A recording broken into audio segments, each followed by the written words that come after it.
हुकुम, एक और चौकी आ रही है। पग पग पर चौकी बनाकर रखी, पर तुम घबराओ नहीं। जैसे पहले रुक्का दिखाकर आगे बढ़े थे, वैसे ही रुक्का दिखाकर आगे बढ़ेंगे। जी हुकुम। बस एक लिंग जी इतना करें कि जब तक हम अपनी सीमा पर ना पहुंच जाए सभी राजकुमार सोते रहें, और विशेषकर प्रताप बाबूजी की नींद तो बिल्कुल ना खुले। प्रताप दादा भाई कहाँ हैं? कहीं भी गए हो, हमसे क्या। वैसे अच्छा ही ना वो यहाँ नहीं है, अगर वो यहाँ होते तो मुझसे आगे निकलने की होड़ कर रहे होते। पर हम जा कहाँ रहे दादा भाई? पता नहीं, पर कहीं भी जा रहे हो सब हमारे आगे हुकुम हुकुम करेंगे और हम मौज करेंगे। राज के बेटे हैं हम।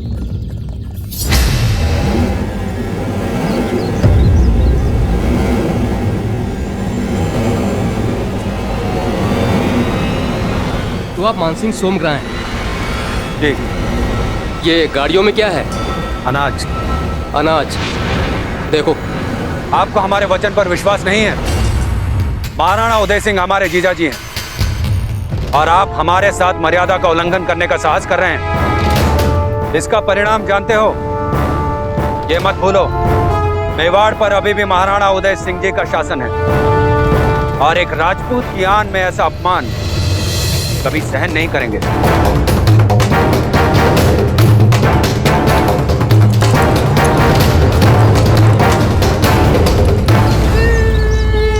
बच्चे, लेकिन उन्होंने तो कहा था इस गाड़ी में अनाज है। हुजूर को खबर करनी होगी। जी हुजूर, ये खबर पक्की है।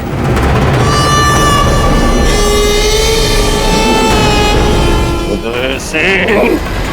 हुजूर!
शम्स खान, ये सारे शस्त्र मेवाड़ राज का घराने।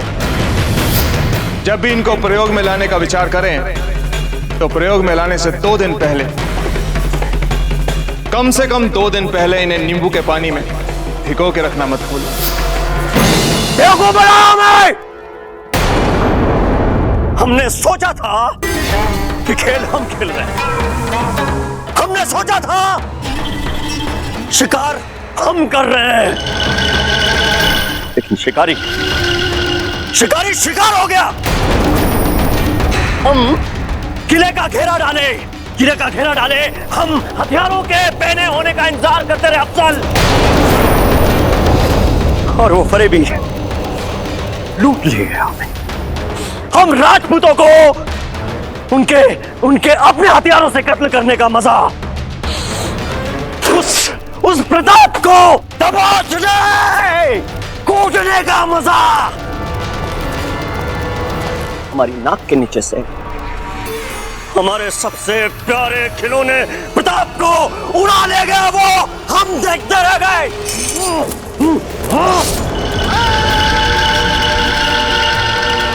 उदय सिंह!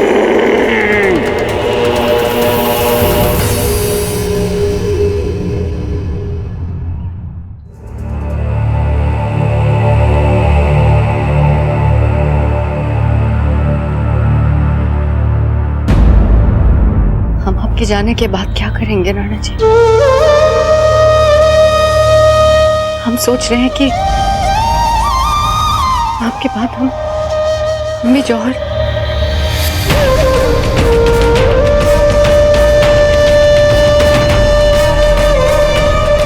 भाई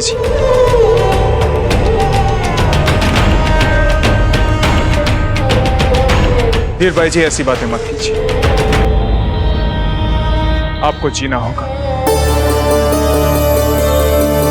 आपके जीने के दो कारण हैं। एक, आपके गर्भ में पल रहा सिसोदिया वंश का सूरमा,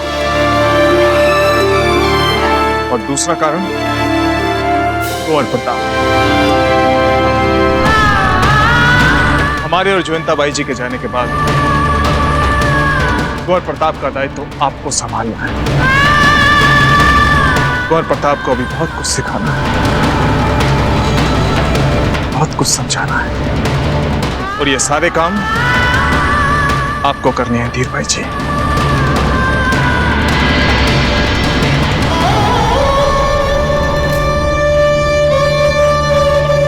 कुंवर प्रताप के लिए हमारे मन में बहुत ममता है राणा जी। इसलिए तो हम आपसे कह रहे हैं कि कुंवर प्रताप के लिए आपका दायित्व और भी बढ़ जाता है। कुंवर प्रताप मेवाड़ का भविष्य है। हुकुम, आपके लिए एक संदेश आया है। अंदर बुला लीजिए। राणा जी अभी रुके हैं। लगता है ग्वालियर से सैनिकों की टुकड़ी आ गई है।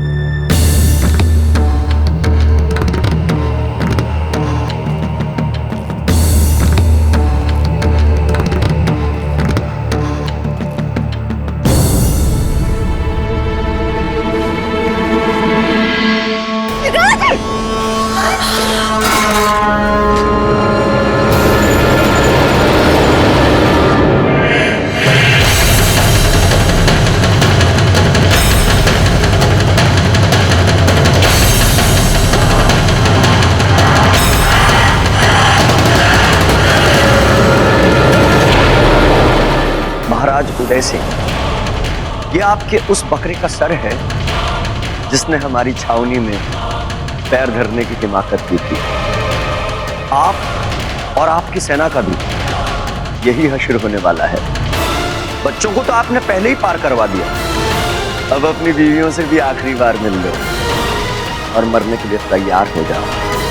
मैं जंग का ऐलान करता हूं। शम्स खान।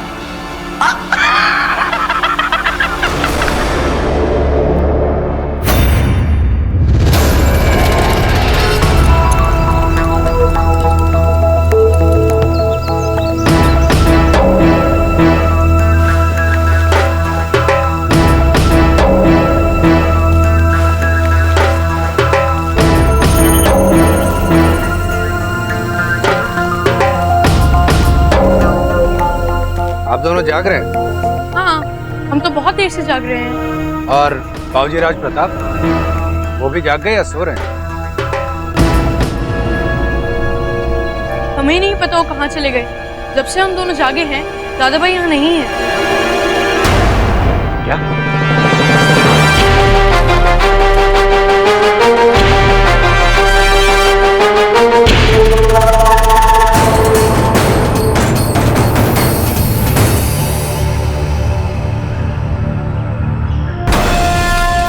सिंह जी,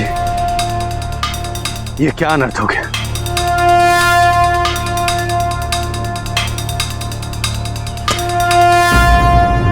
अरे मेरा मुंह क्या देख रहे हो? जाओ कुंवर प्रताप को ढूंढ कर लाओ। जिस रास्ते से हम आए थे उसका चप्पा चप्पा छान मारो।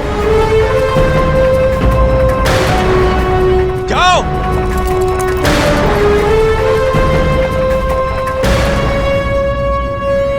महारानी साहब,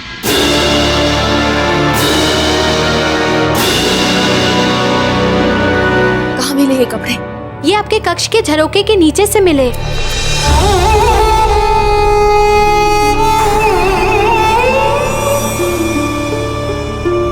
कुंवर प्रताप,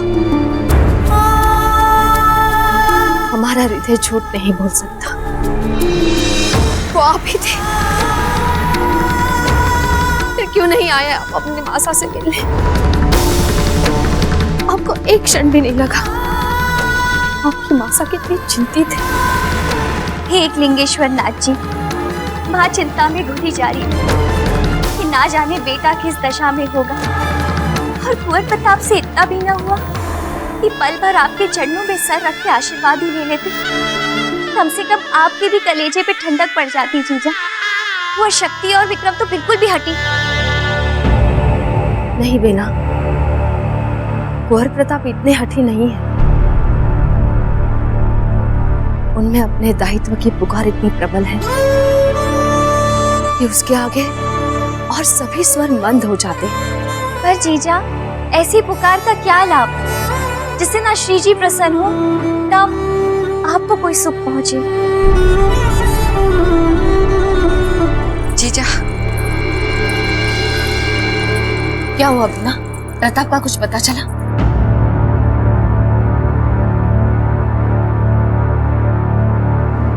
जी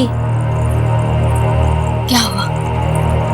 जीजा, समय से पहले युद्ध की घोषणा हो गई है।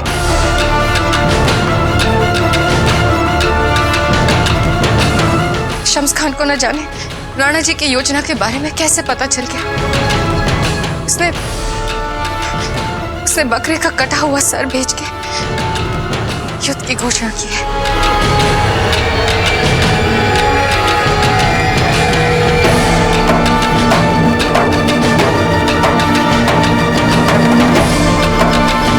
क्षत्रियों के हृदय कटे हुए सिर देखकर काबा नहीं करते। युद्ध का विकल्प राणा जी ने स्वयं चुना है। जो कल होना था वो आज हो जाए, इससे राणा जी के संकल्प में कोई आँच नहीं आने वाली। हमें पूरा विश्वास है इस युद्ध में विजय राणा जी की ही होगी।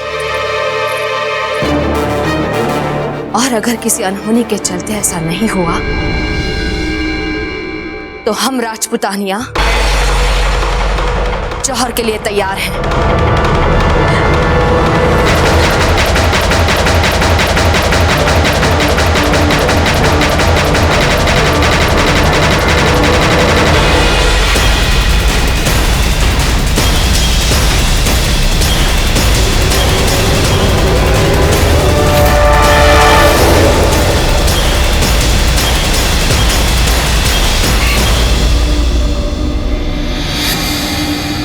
मेरे वीरों, आज इस पवित्र माटी के लिए बलिदान देने का दिन आ गया है। हमारा सिर्फ एक ही लक्ष्य है, हमारी आंखों के सामने गड़े दुश्मन के झंडे को उखाड़ के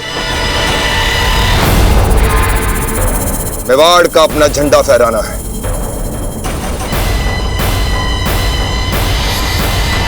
मरने और जीने की चिंता हम नहीं करते, क्योंकि यदि हम अपने लक्ष्य में सफल हो गए तो मेवाड़ के इतिहास में सदा के लिए हमारा नाम सुनहरे अक्षरों में अंकित हो जाएगा।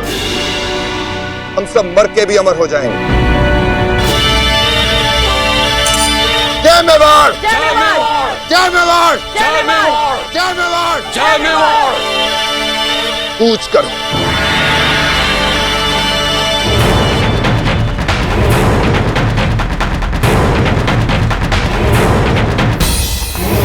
रुको।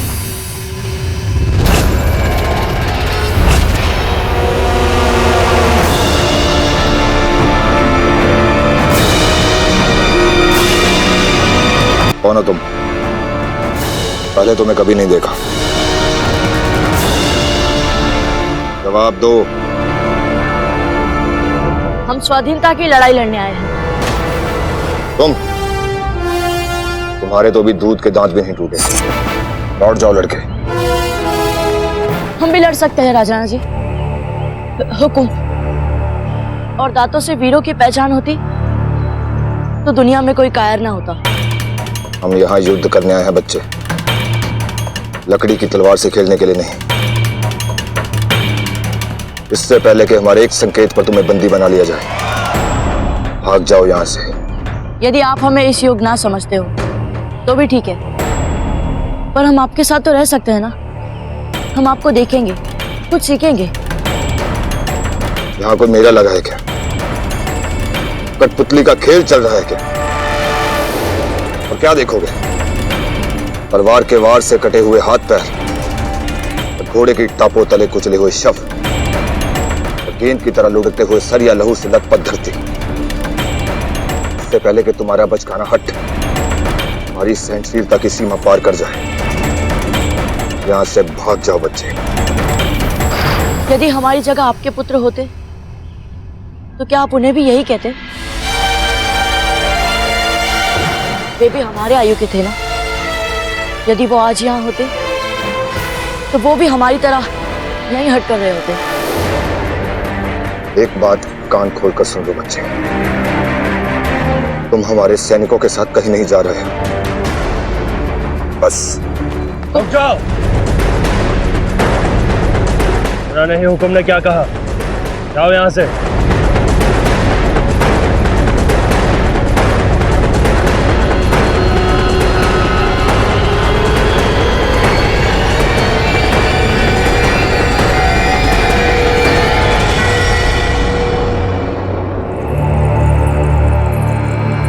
जीजा, आपके ब्याह के आभूषण और जौहर का जोड़ा।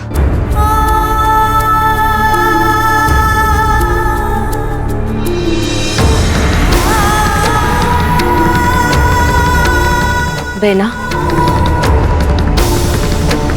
इतने वर्षों बाद हम हमारे विवाह के आभूषण पुनः पहनेंगे। हमारा रोम रोम पुलकित हो रहा है। क्या आपको अच्छा नहीं लग रहा? आपको गर्व सा महसूस नहीं होता? जीजा, गर्व तो आपकी हर बात पे होता है, पर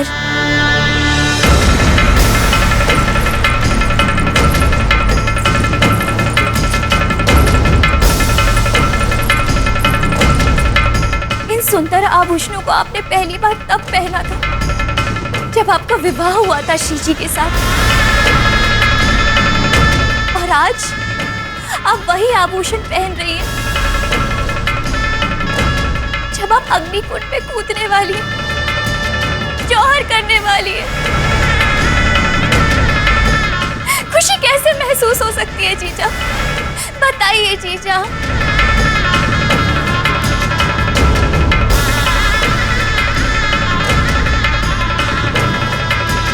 एकलिंग जी की कृपा तो देखिए, पहली बार हमने ये आभूषण, ये वेश राणा जी के लिए किया था, और अब भी राणा जी के लिए ही।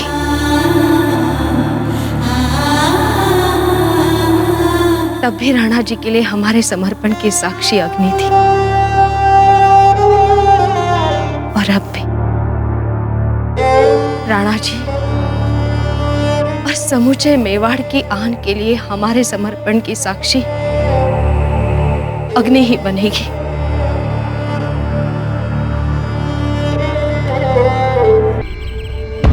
राणा जी का आदेश है कि सारी टुकड़ियां विजय स्तंभ के नीचे एकत्रित हों। वहीं से हम राणा जी से रणनीति समझ के अपने दल के साथ मेवाड़ का झंडा आगे लहराने के लिए कूच करेंगे। वही चक नहीं। जय मेवाड़! जय मेवाड़!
क्या सिद्ध करना चाहते हो?